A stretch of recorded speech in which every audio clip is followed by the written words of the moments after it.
지금부터 2024 헌납 8호 대통령 탄핵 사건의 4차 변론기를 진행하겠습니다. 출석 확인하겠습니다. 청구인 측에서 소추위원 나오셨죠. 김희수 변호사님, 송도한 변호사님, LKBN 파트너스 이광범, 장순욱, 김형건 변호사님 나오셨죠. 그다음에 20의 김선휴 변호사님, 네.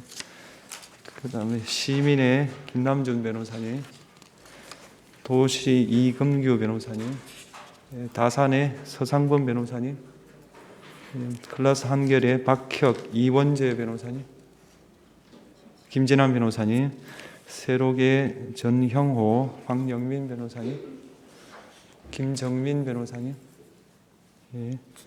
그다음에 피청구인 본인 나오셨죠. 예. 조대현 변호사님, 그다음에 배보윤 변호사님, 배진한 변호사님, 도태우 변호사님, 그다음에 청령의 윤갑근 변호사님, 삼성의 김계리 변호사님, 에이스 최거훈 변호사님, 선정의 차기환 변호사님, 동진의 석동현 변호사님, 그다음에 정상명 변호사님, 그다음에 송진호 변호사님, 이동찬 변호사님. 소개 안 된 분 있으신가요? 네. 변론 진행 순서를 말씀드리겠습니다. 제출된 서면을 확인하고 증거 정리를 한 다음 김용현 정인에 대한 신문, 그다음에 그게 끝나고 난 뒤에 오늘 채택된 서정에 대해서 증거조사, 영상 재생을 하겠습니다. 그래서 채택된 서정, 영상에 대한 증거조사를 할 수 있다면 오늘 기회를 드리겠습니다. 제출 서면 확인하겠습니다. 청구인 측에서 증거 신청에 대한 의견, 그 다음에 정인 반대 신문 제출하셨죠?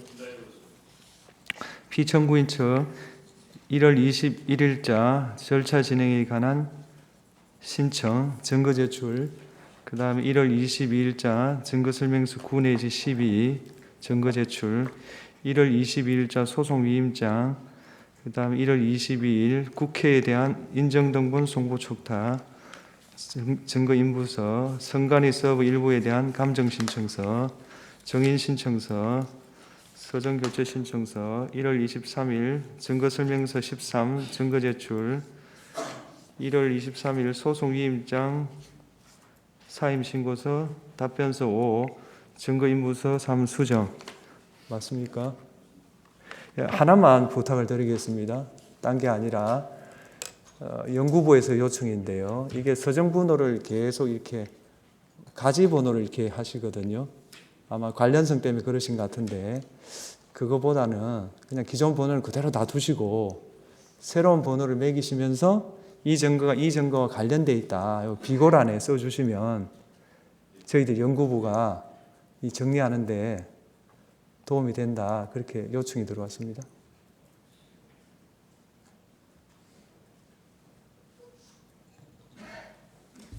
네, 그렇게 하겠습니다. 네, 그러니까 서정 한번 낸 서정 번호는 바꾸지 말아달라 그런 뜻입니다. 네, 예, 감사합니다. 그다음 오늘의 그렇고 그다음에 증거 정리 절차를 진행하겠습니다. 우선에 피청구인 측에서 증거 인부서를 내셨죠. 예, 증거 인부서를 수정하셨고요. 그거에 따라서 증거 체부를 우선 증거를 동의한 갑 34호증 1 내지 4 물론 입증 취지는 부인하셨습니다. 증거로 채택하겠습니다. 그 다음에 증거 의견을 밝히지 않아서 증거 부동의한 것으로 보이는 29호증의 3, 4, 9는 진술 과정에 변호인이 입회하고 변호인이 진술 과정에 아무런 문제가 없다고 확인한 조서로서 절차적 적법성이 담보되므로 증거로 채택합니다. 그 다음 29호 중에 10 내지 15, 18, 20 내지 23, 27, 36호 중 1, 3 내지 8은 진술 과정에 변호인이 입회하고 그 변호인이 진술 과정에 아무런 문제가 없다고 확인한 조서로서 절차적 적법성이 당보되므로 증거로 채택합니다. 29호증 26, 29, 30호증 1 내지 4, 32호증 7 내지 10, 33호증 1 내지 3은 공문서로서 증거로 채택합니다. 나머지 증거는 채택을 보류합니다. 그 다음 피청구인 대리인에게 확인을 하겠습니다.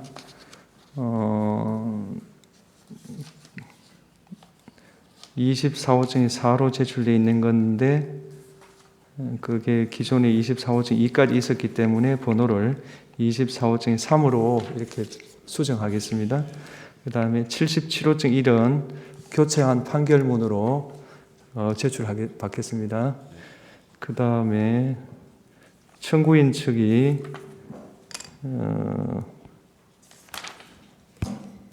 인풋을 내셨죠. 인풋을 내셔가지고 우선에 오늘 제출한 증거는 다음에 하기로 하고요. 동의한 청구인 측에서 동의한 서정을 말씀을 드리겠습니다.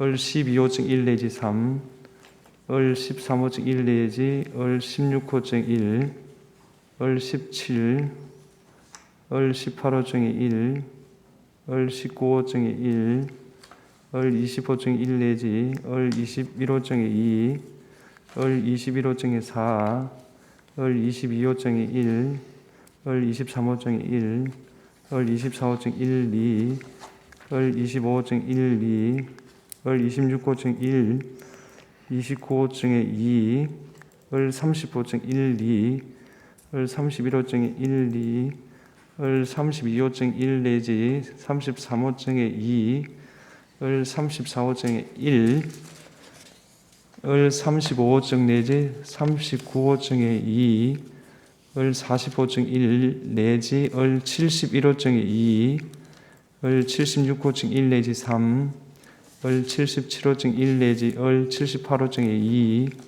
을 87호증 1 내지 5, 을 88호증 2, 을 92호증 2 내지 7, 11, 을 93 내지 97호증 4, 98 내지 을 100호증 1, 101호증, 102호증 1, 103호증 1 내지 4, 이건 증거를 동의했으므로 채택합니다. 그 다음 이제는 언론 매체에 관한 기사 제한된 범위 내에서 채택하는 거 말씀드리겠습니다. 을 9호증 내지 11, 을 12호증 4, 을 16호증 2, 을 18호증 2, 을 19호증 2, 을 21호증 3, 을 22호증 2, 3, 을 23호증 2, 을 24호증 3, 을 25호증 3, 을 29호증 3, 을 35호증 3 내지 5, 을 31에 3, 을 33에 3, 을 39에 3 내지 5, 을 72 내지 1, 2, 을 74에 1 내지 5, 을 75에 1 내지 12, 15 내지 24, 을 78호증 3 내지 5, 을 81, 82, 85호증 1 내지 86호증 5, 을 87호증 6, 을 88호증 1 내지 1, 3 내지 5, 을 89호증 1 내지 을 91호증 3, 을 92호증 1, 8, 9, 을 97호증 5, 을 100호증 2, 3, 을 102호증 2는 기재 일시에 언론 매체에서 그러한 보도가 있었다는 사실을 증명하는 한도 내에서 증거로 채택합니다. 을 73호증 1, 2, 을 92호증 10 공문서로서 채택합니다. 76고증이 4, 79는 법원 주재로 작성된 서류로 증거로 채택합니다. 사무관님, 주무관님, 그 지금 서정 채택한 거 청구인, 비청구인 쭉 불렀잖아요. 그 부분 카피를 해서 지금 드리세요. 그래서 나중에 서정 요지 진술할 때 좀 참고할 수 있게 그 지금 시나리오 있잖아요. 못 받았어요? 그러면 누가 시나리오 하나만 뜯어주세요. 너무 제가 봐도 너무 많은 것 같아서 한 분 더. 그 서정 방금 제가 채택한 거 한 분만 더. 예. 예. 각기 나눠주세요. 예. 저기 배보영 변호사님 드리세요. 아니, 복사할 필요가 없죠. 그냥 한 분만 드리면 되죠. 그냥 청구인 대리인 그 저 대표 변호사님 김진환 변호사님한테 드리세요. 예, 그거 보시고 나중에 아니 다 드리세요. 한 분한테 다 드리세요. 예, 나중에 서정 요지 진술할 때 참고하십시오. 네, 그리고 사실조에 온 거 정리하겠습니다. 선관위에 1월 16일자 사실조에 신청을 했고요. 회신이 1월 21일 도착을 했습니다. 피청구인 측 확인해 보셨습니까?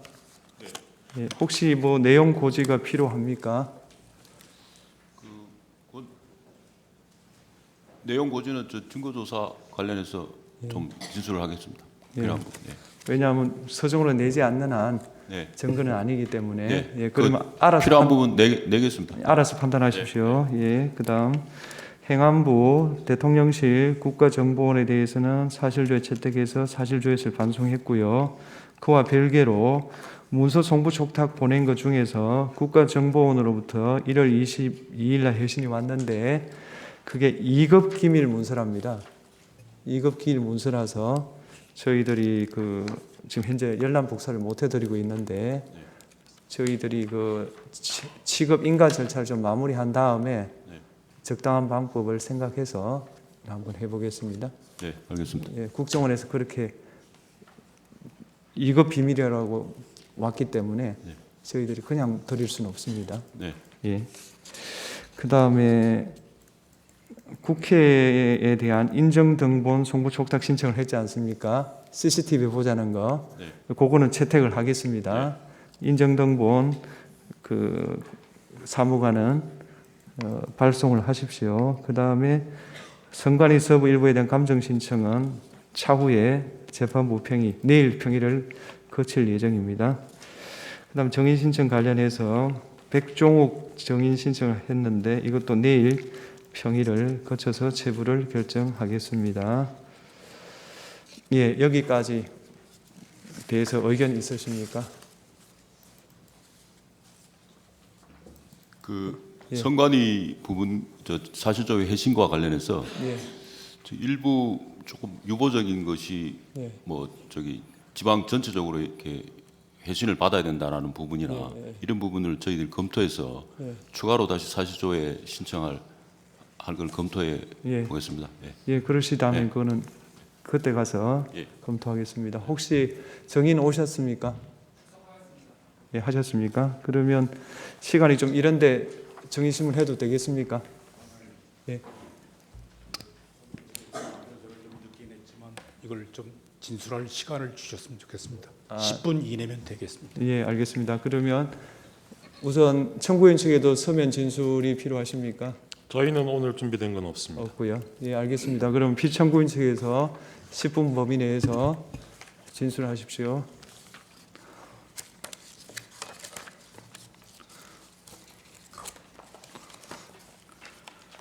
네, 비청구인 대리인 조대인 변호사입니다.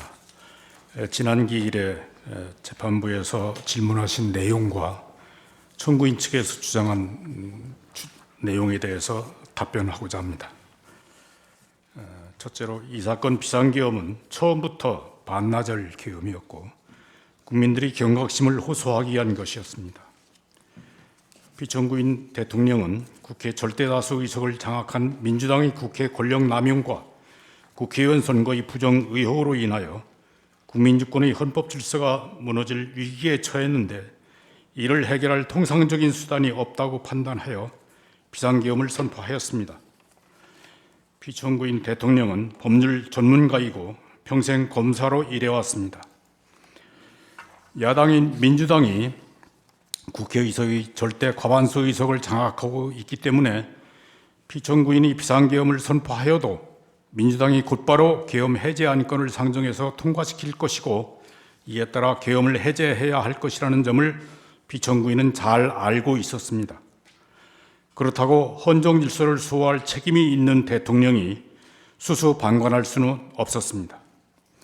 그래서 국회에게 위헌적인 활동을 중지하라고 경고하고 국민들에게 국가 비상사태의 실태를 알려서 경각심을 가지게 하려고 비상계엄을 선포하는 것입니다. 아울러 2023년 10월경 국정원의 보안 점검 시 미흡했던 중앙선거관리위원회 전산 시스템에 대하여 조사해서 부정선거 의혹을 해결하려 했던 것입니다. 둘째로 국회에 대한 계엄 조치에 대해서 설명하겠습니다. 국회가 입법권과 탄핵소추권과 예산심의권을 남용해서 행정부의 기능을 마비시키고 있었지만 이를 해소할 수단이 없었습니다. 국회 해산권도 없고 비상계엄을 선포하여도 국회의 권력남용을 시정할 수단이 없었습니다. 그렇지만 국회의 위헌적인 권력남용이 비상계엄을 선포한 원인이라는 사실을 알려서 국민들에게 경각심을 불어넣을 필요가 있다고 판단했습니다. 그래서 비상계엄을 선포하고 병력을 국회에 출동시킨 것이지만 그 당시 야당인 민주당이 절대 다수 의석을 차지하고 있어서 비상계엄 선포 후 반나절 이내에 비상계엄 해제가 요구되리라고 예상했습니다. 그럼에도 불구하고 피청구인은 국회의 유연적인 탄핵소추권 남용으로 야기된 행정부의 일부 기능 마비, 무분별한 예산 삭감, 국가 이익에 반하는 입법 활동 등으로 인해서 헌정문란 사태를 주권자인 국민들에게 직접 호소함으로써 주권자인 국민이 국회 독재의 실상에 대하여 눈을 부릅뜨고 감시하고 비판 견제할 수 있도록 촉구하고자 비상계엄을 선포하였습니다. 비상계엄의 목적이 국회를 해산하거나 국회 기능을 정지시키려 한 것이 아니었기 때문에 대통령은 국회에 병력을 출동시키면서 비무장과 비폭력을 분명하게 지시했습니다. 그 결과로 국회에 출동한 군인들은 국회 경비원들한테 맡겨서 본관 출입문으로 들어가지 못했고 창문으로 들어갔던 것입니다. 또 국회 경비대가 방화수를 분무하자 그들을 제압하지 않고 뒤로 도망쳤던 것입니다. 계엄군에 의하여 국회를 해산시키거나 회의를 방해할 의사도 없었고 방해하려고 시도한 일도 없습니다. 국회의원들이 국회와 회의장에 들어가는 것을 막지 않았고 그래서 국회가 비상계엄 선포 2시간 만에 비상계엄 해제 요구를 의결할 수 있었던 것입니다. 포고령에 국회 활동을 금지한다고 기재된 것은 실행할 의사도 없이 경고용으로 기재된 것에 불과합니다. 포고령에 기재된 내용을 실행할 의사도 전혀 계획도 없었기 때문에 법률 비서관에게 검토시키지도 않았습니다. 다만 야간 통행금지 부분은 국민들에게 불편을 줄 수 있으니 빼라고 했을 뿐입니다. 대통령이 비상계엄으로 국회 활동을 금지하고 비상입법기구를 만들려 했다는 주장은 터무니없는 거짓 선동입니다. 또 대통령은 국회의원 등 누구를 체포하라고 명령하지 않았고 계엄군이 누구를 체포하려고 시도하거나 체포한 일도 없습니다. 반나절 계엄이 명백히 예상하면서 무슨 일을 도모한단 말입니까? 국민들은 이 사건 비상계엄을 계명령이라고 이해하고 있는데 반국가 세력은 대통령이 비상계엄 선포를 내란죄라고 몰아서 국방 책임자들을 구속한 데 이어서 대통령까지 구속한 것입니다. 셋째로 선거 부정 의혹을 조사해서 해소할 필요성이 현저합니다. 2020년 4월 15일 제21대 국회의원 선거에서 민주당이 국회 과반수 의석을 차지했습니다. 그러나 선거 당일 투표에서 이기고 사전 투표에서 패배한 후보자들이 선거 부정을 주장해서 120여 건의 선거 무효소송을 제기했습니다. 그리고 그 재검표 과정에서 비정상적인 투표용지가 무수히 발견됐습니다. 그런데도 대법원은 선거 부정을 인정할 수 없다고 판결하였고, 중앙선거관리위원회는 독립된 헌법기관이라고 내세워서 선거 부정 의혹을 조사하지 못하게 했습니다. 그런데 국가정보원이 선거관리 시스템 5%만 점검했는데 그 보안성이 지극히 취약해서 아무나 해킹하여 선거 결과를 조작할 수 있다고 보고하였습니다. 게다가 한국의 중앙선거관리위원회가 2013년 10월 설립한 세계 선거기관 협의회 AU앱이라고 합니다. 그 AU앱이 키르기즈스탄, 콩고, 볼리비아, 남아공 등 여러 나라에 한국의 전자개표기를 보급했는데 그 나라의 선거에서 부정 의혹과 폭동이 일어나고 재선거로 결과가 뒤집히는 사태가 벌어지기도 했습니다. 그리고 한국의 전자개표기 때문이라는 원성이 쏟아져 들어왔습니다.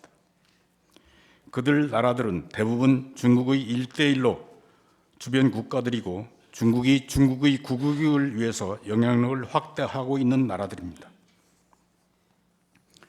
21대 국회의원 선거에서 국회 과반수 의석을 차지한 민주당 정권은 국회 과반수 권력을 활용하여 중국인의 입국을 쉽게 하고 우대하였으며 선거 관리에도 참여할 수 있게 했습니다. 중국인의 간첩 활동이 활발해졌는데 국가정보원과 국가정보원이 간첩 수사 그리고 검찰의 수사권을 박탈해서 간첩 수사와 처벌을 어렵게 만들었습니다.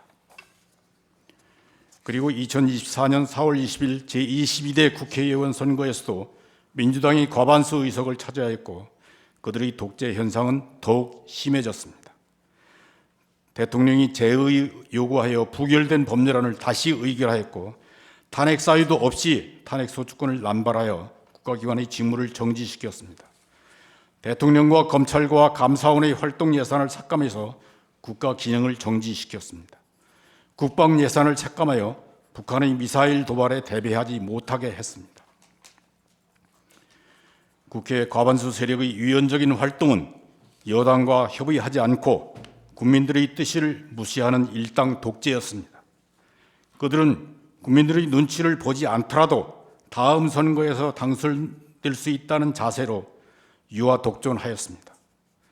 그래서 선거 부정의 기능 가능성을 없애는 것이 국민주권의 헌정 질서를 확립하는 첩경이라고 생각했습니다. 부정선거 의혹은 대통령 피청구인이 비상계엄을 선포하게 된 주요 원인이고 이를 해소하고 투명하고 공정한 선거 시스템을 확보하는 것이 국민주권의 헌정 질서를 확립하는 길이기 때문에 이 사건 심판 절차에서 부정선거 의혹에 대한 주장 입증은 확실하게 보장되어야 합니다. 넷째로 피청구인의 방어권은 보장되어야 합니다. 헌법재판소법 제52조는 탄핵 심판 절차에서 피청구인의 출석과 방어권을 보장하라고 요구하고 있습니다. 대통령 탄핵은 중대한 사건이므로 그 탄핵 심판 절차에서는 피청구인의 방어권이 더욱 철저히 보장되어야 합니다. 청구인 측은 특정 증인을 신문할 때 피청구인이 보이지 않게 해달라고 요청하지만 그것은 피청구인의 방어권을 무시하는 것이고 피청구인이 없는 자세에서 위증을 하게 해달라는 것처럼 들리기도 합니다. 또 수사기관에서 피청구인을 강제 구인하여 변호인 접견을 방해하거나 헌법재판소 법정에 출석하지 못하게 한다면 그것도 탄핵사건 피청구인의 방어권을 지배한다는 비난을 면하기 어려울 것입니다. 이상입니다. 감사합니다. 예, 정인 신문을 하겠습니다. 김용현 정인석으로 나오십시오. 그리고 동석할 변호사님은 정인석 뒷좌석에 앉으십시오. 네.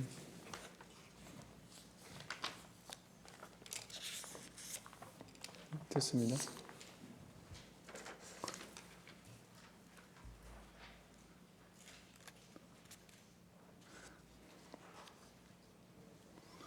신뢰관계에 있는 자의 동석을 요구하였으므로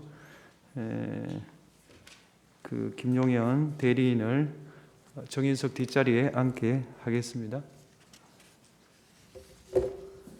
예, 김용현 정인 맞으시죠? 네, 맞습니다. 네. 정언 거부권에 대해서 고지를 하겠습니다. 정인의 정언으로 인하여 본인, 친족이었던 사람, 법정 대리인, 후견감독인이 형사소추 또는 공소를 제기를 당하거나 유죄 판결을 받을 사실이 드러날 염려가 있는 경우에는 그 사유를 소명하고 정언을 거부할 수 있습니다. 정인이 선서를 하신 후에 개별적인 신문 사항에 대해서도 같은 이유로 정언을 거부할 수 있습니다. 반면 선서를 하신 후에 경험하지 않은 사실을 경험한 것처럼 정언하거나 기억이 불분명한데 분명한 것처럼 진술하는 등 거짓말을 하시면 위정죄로 처벌을 받을 수 있습니다. 예, 그렇다면 이해를 하셨다면 선서하십시오.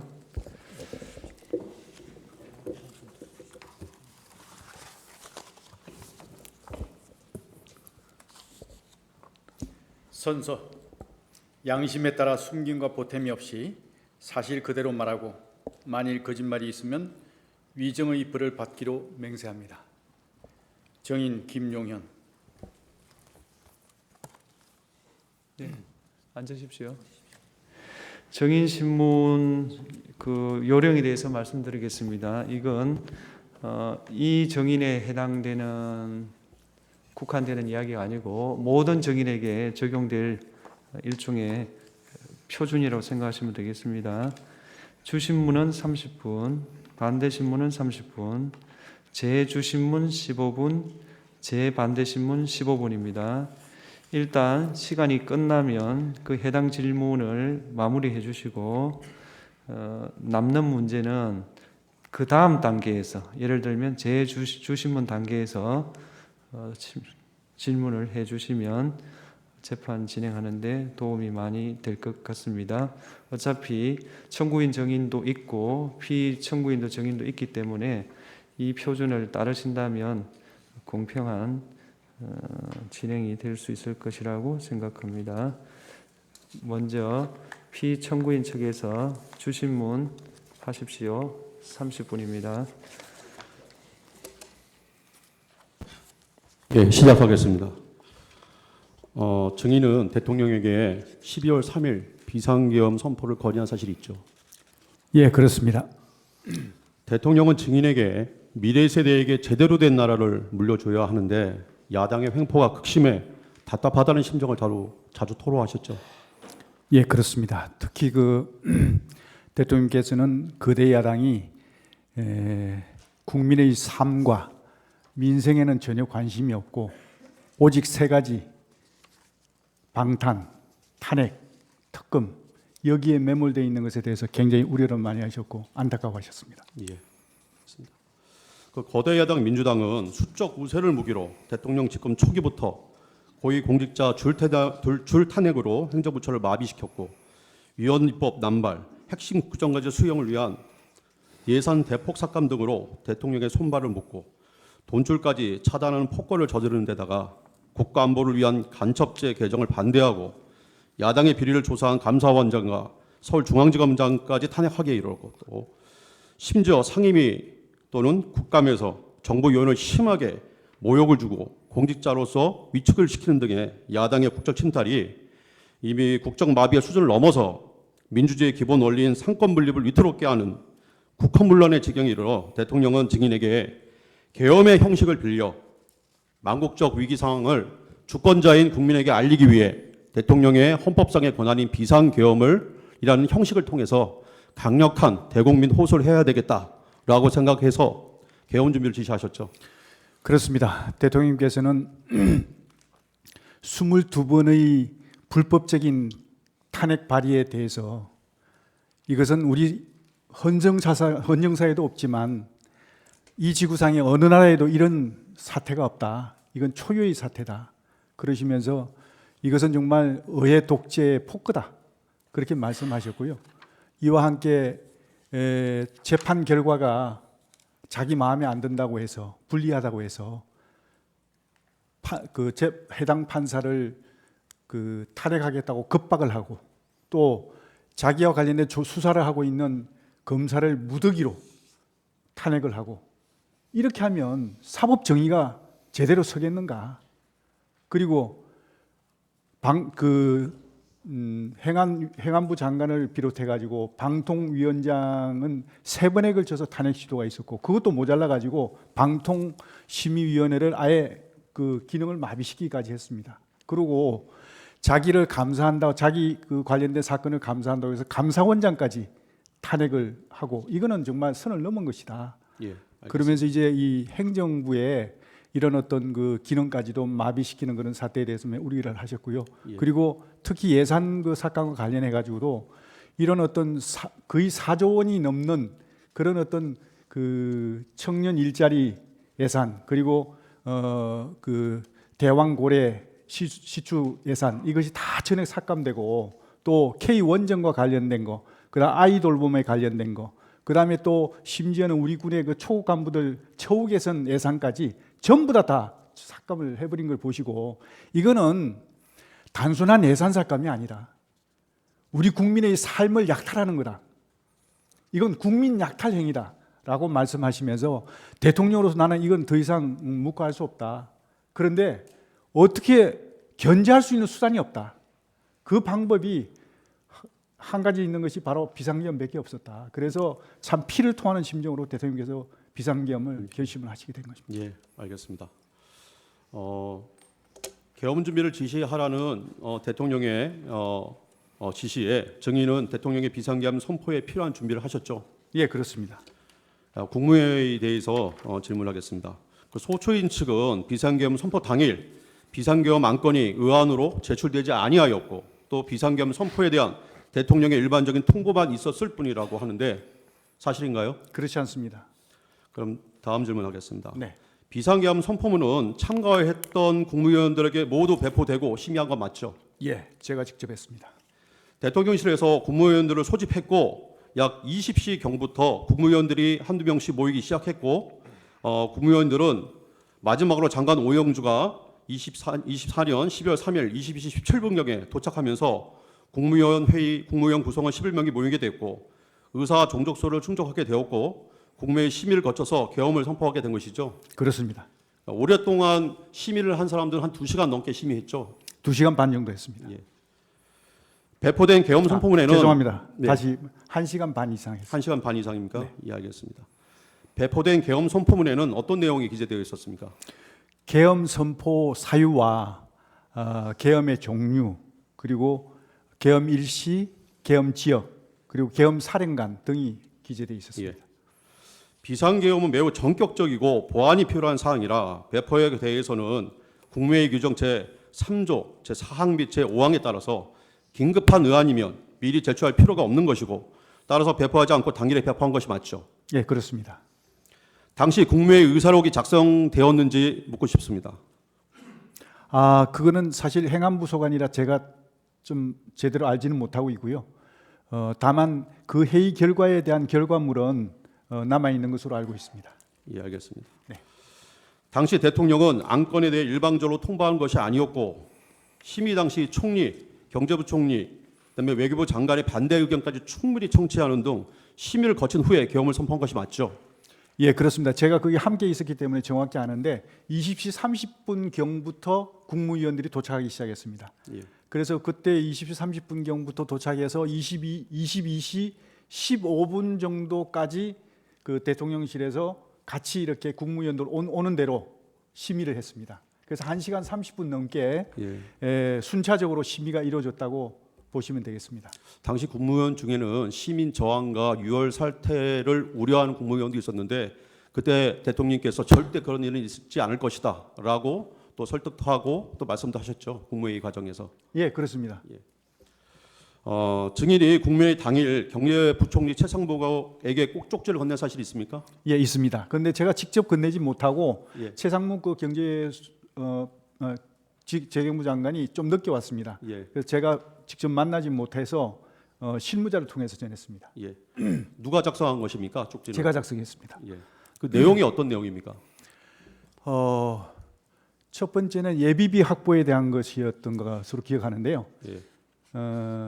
혹시 그 문건이 있으면 제가 보면서 좀 설명을 좀 드리고 싶은데 문건을 제가 볼 수 있으면 좋겠습니다.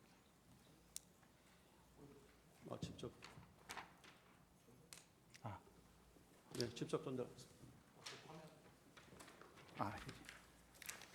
감사합니다. 첫 번째가 이제 예비비를 확보하라는 것이 있는데 이거는 이제 비상계엄이 발령되면 여러 가지 이제 예상치 못한 그런 어떤 예산 소요가 나올 수가 있다는 판단에서 기재부에 요청한 사항입니다. 두 번째는 국회 관련 뭐 보조금, 지원금 이렇게 그 차단하라고 했는데요. 이거는 뭐냐면 국회를 통해서 정치적인 목적으로 이렇게 지급되는 각종 보조금, 그다음에 지원금 이런 것들이 있습니다. 이런 것들에 대해서 차단을 하라 하는 그런 어떤 그 취지였습니다. 그다음에 세 번째 국가 비상 입법 기구 관련 예산 편성은 이 국가 비상 입법 기구라는 것은 헌법 제 76조에도 나와 있습니다만 긴급 재정 그 입법 그 긴급 재정 입법권을 그 수행하기 위한 그런 어떤 조직을 기재부 내에 구성을 하고 그런 어떤 구성을 하는 과정에서 이게 그 필요한 예산이 있으면 그걸 편성해라 이런 어떤 취지에서 제가 얘기한 것입니다. 예, 그거 긴급 재정 경제 명령을 말씀하시는 거죠? 긴급 명령도 있고요. 예. 거기 보면 긴급 재정 그 경제 입법 권이 명령. 있습니다. 예. 입법 권한까지 있습니다. 70개. 그 입법 권한을 시행하기 위해서는 그런 어떤 그걸 수행할 조직이 필요하거든요. 그런 조직을 기재부 내에 구성을 하고 그 기재부 내에 구성을 하게 되면 이 예산이 추가적으로 들어가니까 거기에 대한 예산 편성을 하라 그런 뜻으로 제가 기록한 것입니다. 예. 그 기구들은 어차피 대통령께서 다시 검토하고 지시해야 가능한 것이고 그 메모 자체로는 제안에 불과하고 아이디어 차원에서 제시한 것뿐이죠. 그렇습니다. 예. 그건 이건 당연히 제가 이제 평상시에 대통령께서 이렇게 그 정부 여당이 이 민생 관련한 거 그리고 또 경제 활성화에 관련된 법안을 그 한 100여 건 정도 이렇게 그 한 게 있었는데 이런 것들이 거대 야당에 다 막혀가지고 지금 정지된 상태다. 이것만 제대로 발의가 되면 이게 이제 작동이 되면 국민들의 삶이 훨씬 더 정말 좋아질 텐데 하는 아쉬움을 많이 표하셨고 이걸 어떻게 해서든 이게 참 막혀 있는 것을 뚫을 수 있는 그런 어떤 게 필요하지 않겠냐는 어떤 말씀이 계셨던 게 기억이 나서 그런 말씀을 제가 몇 번 들은 기억이 나서 그걸 이제 정리하게 된 것입니다. 예, 알겠습니다. 포고령 선포 행위와 관련돼서 잠깐 질문하겠습니다. 포고령은 증인이 관사에서 직접 워드로 작성한 것이 맞죠? 그렇습니다. 포고령은 과거의 것을 참조해서 작성한 것이죠? 네, 과거에 이제 제가 그 2018년도에 그 계엄령 문건 파동이 있었던 그 자료를 가지고 있었던 게 있었고요. 또 12.6 사태 때 이제 계엄이 됐지 않습니까? 그 이후에 이제 12.12 사태 이어서 이제 계속 계엄이 장기화됐는데 그 과정에서 포고령을 굉장히 10건 이상, 10호 이상으로 했거든요. 그런 것들을 제가 참고했습니다. 예, 알겠습니다. 증인이 작성한 포고령을 대통령에게 건네주니 대통령이 이번 계엄은 반국가 세력에게 경고를 하기 위한 것이어서 국민들에게 피해가 가서는 안 되니 통행금지 부분은 제외하라고 하셨죠? 예, 다시 한번. 통행금지 부분은 제외하라고 하셨죠? 예. 거기에 이제 쭉 보시고 통행금지 부분은 시대에 안 맞다. 그래 국민들한테 너무 불편을 주지 않겠냐. 이거는 하고 삭제를 하셨습니다. 그래서 삭제. 예, 추가적으로 하나만 질문하겠습니다. 그 대통령은 어차피 계엄은 하루를 넘길 수 없을 것이니 포고령 실행을 위한 기구도 설치가 어렵고 또 합수당 구성도 어려울 것이므로 포고령을 형식적인 것이라고 말한 바 있죠. 예, 다시 한번. 그러니까 포고령이 예. 어차피 이 계엄은 하루를 넘기기 힘들고 포고령 실행을 위한 기구 설치도 어려울 것이고 합수단 설치도 어려울 것이기 때문에 어차피 이 포고령 자체는 형식적인 것이다라고 말씀하셨죠. 생각보다 하나하나 보통 보고서를 드리면 꼼꼼하게 이렇게 다 보시는데 예. 그렇게 꼼꼼하게 안 보시고 쭉 이렇게 훑어보시고 하신 예. 걸 보면 그렇게 그 의미가 전달되는 것 같습니다. 예, 알겠습니다. 증인이 포고령 1호로 기재한 국회 등의 정치활동 금지 문구는 국회 입법활동이나 계엄 해제 결의를 방해하려는 의도로 작성된 것이 아니죠. 그거 아닙니다. 이거는 죄송합니다만 그 세부적인 문건을 제가 내용을 좀 알고 싶은데 좀 포고령 1호에 대한 게 있으면 좀 주시면 참고 좀 하겠습니다. 그럼 저희가 제 주신문 할 때 한 번 더 보여드리겠습니다. 예. 예, 일단은 예 정리하고 다음번에 다시 한번 질문하겠습니다. 예, 그렇게 하시죠. 예. 이번 계엄에서 대통령이 증인에게 병력 동원과 관련해서 내린 지침에 대해서 말씀드리겠습니다. 네, 네. 잘 기억을 하실 것 같은데요. 첫째, 국민의 안전이 최우선이고 절대 유혈 사태가 발생해서는 안 된다. 둘째, 군은 최소한으로 투입하되 전원 숙련된 간부로 해라. 셋째, 무력 충돌로 문제가 될 수 있으니까 실탄 취급하지 마라. 넷째, 병력은 국회 경내와 선거관리위원회만 투입해라. 다섯째, 병력은 계엄 선포 후에 투입해라 라고 지시하셨는데 맞나요? 맞습니다. 예. 증인은 대통령에게 계엄을 하기 위해서는 수도권 일대에 있는 부대가 모두 들어와야 하고 1군단, 7군단 최소 2만에서 3만, 최대 5만에서 6만 병력을 동원해야 한다고 말을 했는데 대통령이 이 계엄은 아주 짧게 반국가 세력에게 경고를 하는 차원에서 하는 것이니까 소수만 동원하라고 하셨죠. 네, 그 부분에 대해서는 저도 예, 그다음 조금 질문이 있습니다. 예. 제가 또 질문하겠습니다. 이에 증인이 약 3,000에서 5,000명 정도의 병력 규모를 건의드렸더니 대통령은 250명 정도만 하고 우발적인 사고가 절대 일어나지 않도록 숙련된 간부들로만 편성된 부대들을 국회에 투입하라고 이렇게 지시한 바 있죠. 네, 그렇습니다. 예, 그래서 간부들로만 구성된 특전사가 고려 대상이 된 것이죠. 네, 그렇습니다. 이에 증인은 250명 가지고는 국회의 질서를 유지하고 경기하기에는 너무 부족하다라고 얘기했더니 다만 그 인원으로는 그래서 대통령이 30명을 더 추가해서 280명으로 정했고 국회 병력을 투입하고 다만 그 인원으로는 질서 유지가 힘드니까 경찰 인력을 추가 투입하기로 그렇게 해서 질서 유지를 돕도록 한 것이죠. 네, 그렇습니다. 예. 그러자 증인이 그렇게 되면 이게 계엄입니까? 라고 말하니까 대통령은 지금까지의 비상계엄에서 해왔던 생각은 하지 말자. 이번 계엄은 과거에 해왔던 비상계엄과는 다르게 하고 싶다. 라고 말하면서 야당과 반국가 세력에 대한 경종을 울리기 위한 충격요법이 필요하다는 차원에서 하는 것이니 최소한의 병력으로 국민들의 안전을 우선해서 해달라고 하면서 그렇게 준비해달라고 했죠. 네, 제 생각은 틀렸지만 다르지만 예. 대통령 지시기 때문에 거기에 대해서 존중하고 준비를 했습니다. 저는 과거의 계엄을 보면 1군단이나 7군단 병력들이 주력이었습니다. 물론 지금 이제 상황이 좀 다르긴 하지만 과거의 사례를 보면 그 병력들이 주력으로 들어오고 수방사, 특전사 병력들은 보조 병력입니다. 초기에 일부에 들어와서 이제 하는 초기 대응 부대 정도인데 주력을 다 빼버리고 초기 병력 그것도 간부들만 하라고 하시니까 야 이게 내가 할 수 있겠냐 하는 의문도 들고 해서 조금 대통령한테 그런 말씀을 드린 겁니다. 예, 알겠습니다. 네. 이에 따라서 경찰청장 조조, 그다음에 서울경찰청장 김봉식을 안가로 불러서 국회 외곽 질서 유지를 위한 경찰 인원을 배치하기로 결정한 거죠. 예, 그렇습니다. 아무래도 병력이 제한될 수밖에 없기 때문에 경찰력을 보강할 수밖에 없는 상황이었습니다. 예, 21번 생략하겠습니다. 22번 질문하겠습니다. 이와 같이 국회에 280명만을 보내는 것으로 하였는데요. 증인의 공소장이 기재에 의하면 특전사가 약 462명, 수방사가 212명 정도 투입이 됐습니다.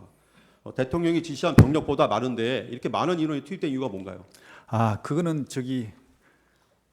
본청의 질서 유지를 위해서 최초 투입된 특전사 병력은 280명이 맞습니다. 예. 그 280명 맞는데 그 280명으로 질서 유지를 하다 보니까 이게 너무 병력이 상대적으로 너무 적어서 특전사령관하고 얘기하면서 추가적으로 더 가용한 병력이 있냐 그러니까 한 180명, 200명이 좀 안 되는 180명 정도 가용하다 그래갖고 그러면 그 인원을 혹시 모르니까 좀 추가로 좀 보내면 안 되겠냐 그래서 이제 추가로 보내겠다고 해가지고 보냈으면 좋겠다고 특전사 사령관의 의견을 듣고 해서 그 추가로 이제 들어오는 걸 했는데 이게 그 병력이 추가로 들어온 시간이 거의 해제 시간 그 계엄 해제 시간하고 맞물려 버렸습니다. 예. 그러다 보니까 그 제대로 역할을 못 하고 질서 유지 임무 수행을 제대로 못 하고 임무가 종료된 것으로 알고 있고요. 수방사는 원래 이제 본청에 들어가서 질서 유지하는 것은 특전사가 임무 수행하지만 외곽에서 본청 외곽에서 이제 대기하면서 임무 지원을 하는 것은 이제 수방사 역할이었는데 수방사가 212명이지만 실제로 들어와서 안에 경내에 들어온 거는 50명 정도밖에 안 됩니다. 나머지는 다 바깥에서 대기하고 있었고요. 그래서 수방사 병력은 예. 실제로 투입된 인원은 50명밖에 안 되고 예. 결론적으로 말씀드리면 본청 질서 유지를 위해서 투입된 인원은 대통령께서 최초 지시하신 280명이 거의 주로 했다 이렇게 보시면 되겠습니다. 그 본청은 국회 경내안을 말씀하시는 거죠? 본청은 이제 의사당 의사당? 외곽. 예, 그러니까 딱 정면으로 바라봤을 때 본청이 있지 않습니까? 예. 국회의사당 그러니까 회의실 본청 회의실이 있는 거. 예, 건물. 그 건물을 본청이라고 그러고 예. 그다음에 외곽이라는 것은 예. 울타리를 외곽이라고 그럽니다. 그러니까 국가 경내안을 말씀하시는 거죠? 투입이. 수방사요? 아니요. 그냥 병력 투입이라는 그 개념이. 특전사 280명은 본청 내부에 들어가서 질서 유지를 했고요. 예. 그다음에 이제 수방사는 울타리를 연해서 이게 저기가 본청을 주변으로 해서 이렇게 좀 지원을 하는 걸로 했는데 실제로 투입이 제대로 안 돼 갖고 50명밖에 못 들어왔습니다. 그래서 거기서 그냥 대기하는 그런 상황이었고요. 나머지 150명, 160명 정도는 아예 그 외곽 그러니까 울타리 바깥에서 대기를 했습니다. 예. 이번 추구에 지금 질문의 내용을 잘 이해를 못 하시는 것 같아서 제가 다시 한번 말씀드리겠습니다. 지금까지 뉴스 등에서 대통령이 국회를 봉사하기 위해 군 병력과 경찰 인력을 투입했다고 이렇게 하고 있습니다. 그 증인은 작전분야에서 오랫동안 근무를 해서 잘 알 텐데요. 국회를 봉쇄하고 국회의 의결을 막고자 했다면 최소한 어느 정도 규모의 병력이 필요합니까? 그게 이제 그렇게 판단을 하려고 그러면 계략적으로 이제 울타리 그러니까 국회 울타리 길이를 어느 정도 알아야 되는데 제가 알기로는 한 3, 4km 되지 않을까 싶습니다. 예. 정확하지는 않습니다. 근데 3, 4km 정도 된다고 봤을 때 3km라고만 해도 봉쇄라고 하면 그야말로 손에 손잡고 틀어막는 거거든요. 그렇기 때문에 거의 1m 간격으로 병력을 배치해야 됩니다. 그러면 3km를 1m 간격으로 하면 3,000명이 소요되지 않습니까? 그런데 거기에 국회 출입문이 20개입니다. 그러면 20개의 최소한 출입문은 아무리 못해도 100명은 투입을 해야 이게 몰리는 인원이 많이 몰리기 때문에 그는 한 2,000명. 다시 말해서 울타리 봉쇄만 하더라도 5,000명은 소요된다는 결론이고요. 그리고 내부에 이제 방금 말씀드린 본청 그 회의실이 있는 본청이라든지 국회의사당 본청, 그 다음에 이제 의원회관이라든지 이런 건물까지 다 봉쇄를 하려고 하면 내부에도 한 2, 3천 명 정도는 있어야 제대로 봉쇄가 될 것이다. 저는 그렇게 생각합니다.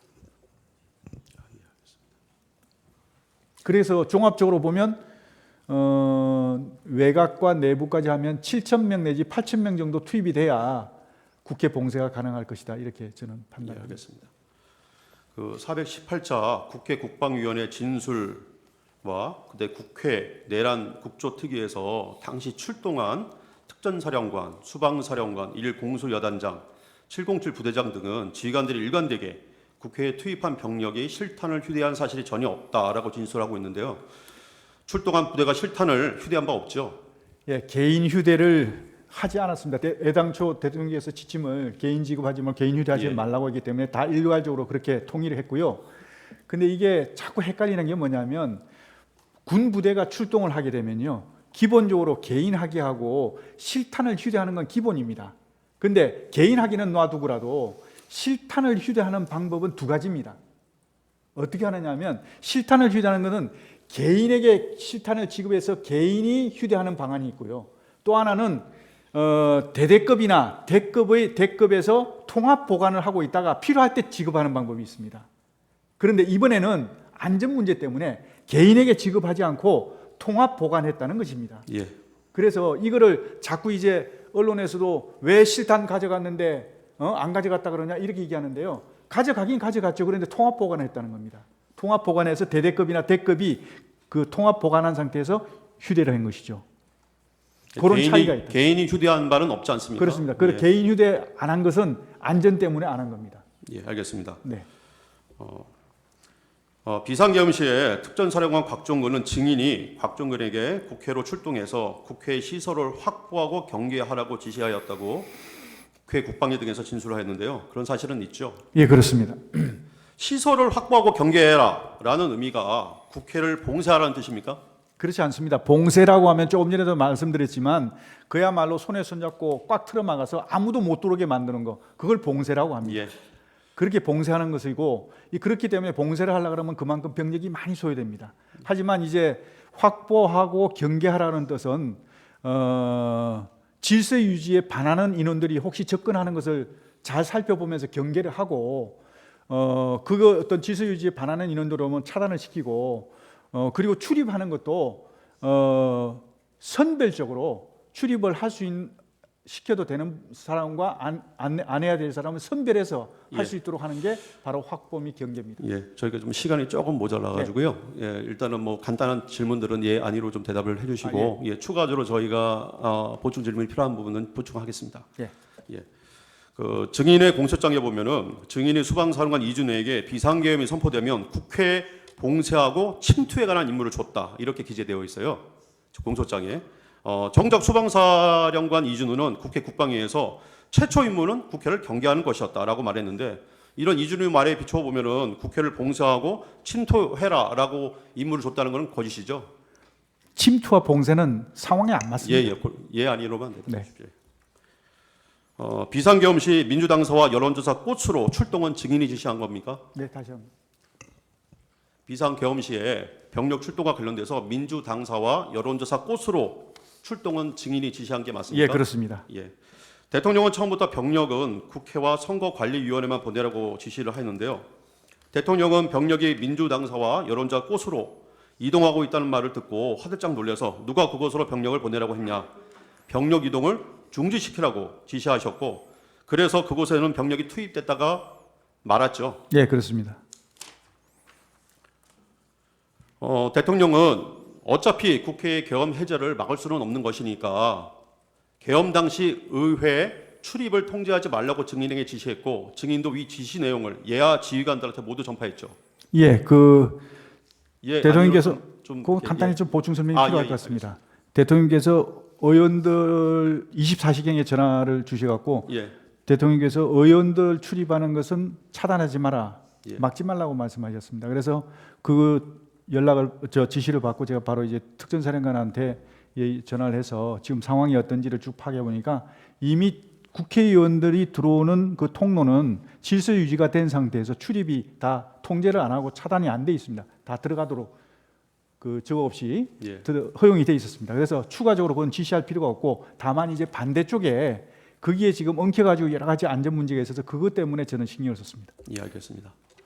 그 당시 증인은 국회 병력을 투입한 이유가 국회 봉쇄나 침투가 아닌 국회 질서 유지였고 따라서 처음부터 국회를 봉쇄할 계획은 없었죠. 불가능한 얘기입니다.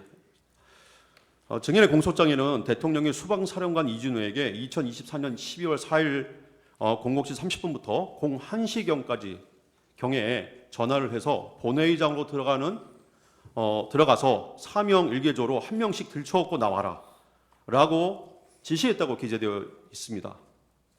예, 대통령이 증인에게 국회의원들 출입 통제를 하지 말라고 지시한 사실에 비춰보면 이준호의 이런 공소장 기재는 사실이 아니죠.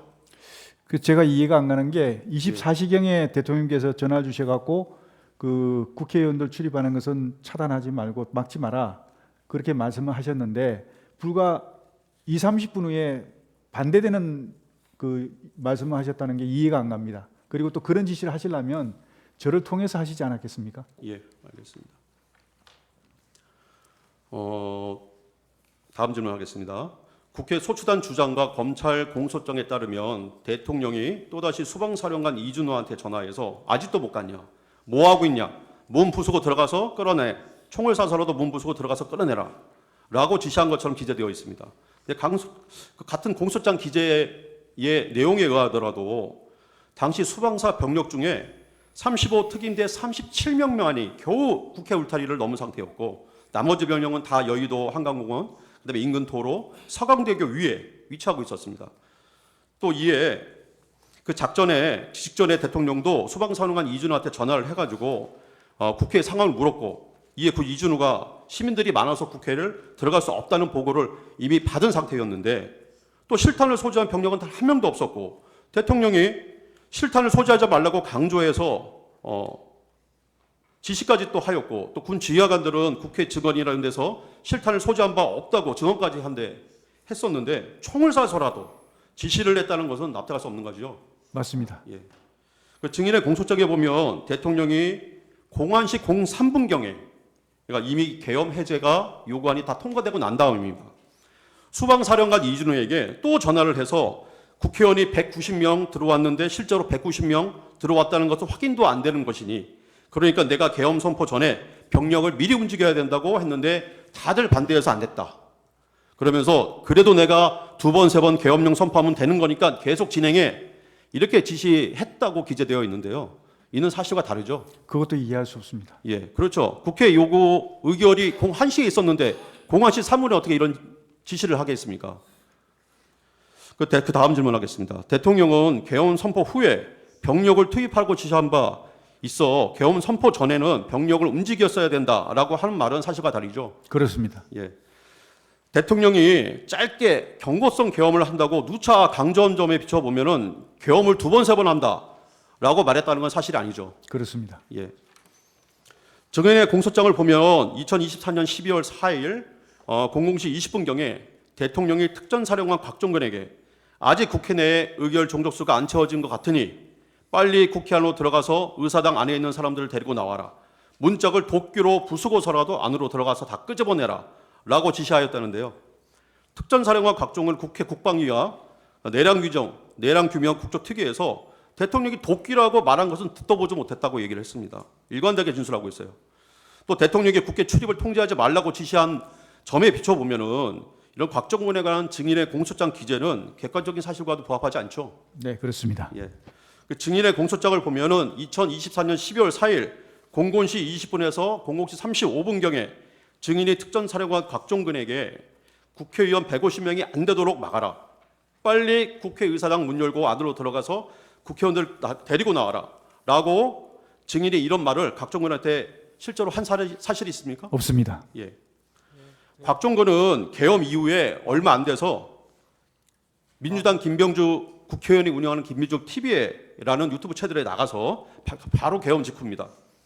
김병주가 곽종근에게 의원들을 끌어내라라고 지시한 건 맞죠? 라고 하면서 유도 질문을 하여 마치 증인이 국회의원을 끌어내라고 곽종근한테 지시한 것처럼 하였는데 사실은 증인이 특전사령관 곽종근으로부터 국회 내 상황을 듣고서 너무 혼잡하다는 보고를 받고 사상자가 생길 수 있다는 판단에 의원이 아니라 요원을 그죠? 요원을 빼내라고 한 것을 김병주 국회의원이 의원들 빼내라는 것을 통과시킨 것이죠. 네, 그렇습니다. 일단 제안하고요.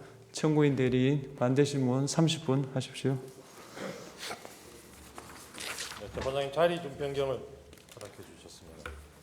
예.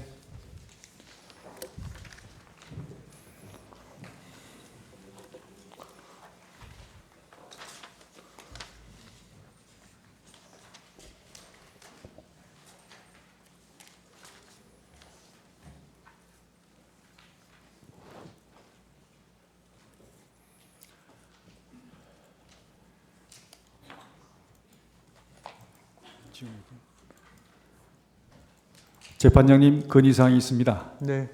지금 제가 개인적으로 형사 재판을 진행 중에 있습니다. 네.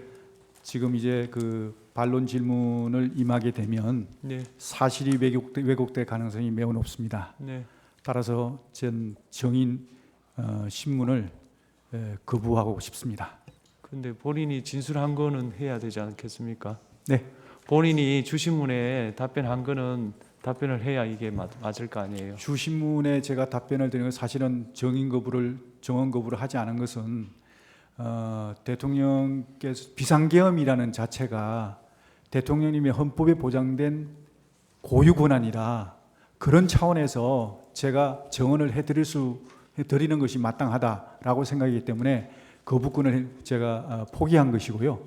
이거는 반대 신문은 자칫 제가 사실이 왜곡될 우려가 크기 때문에 그거는 뭐 본인이 하겠다면 할 수 없는데 네.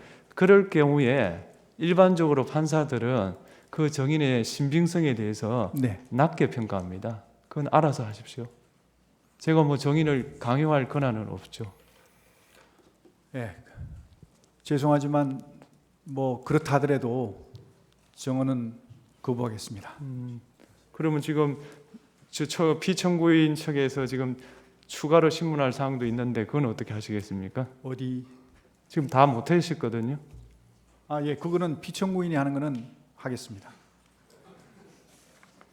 잠시 휴정하겠습니다.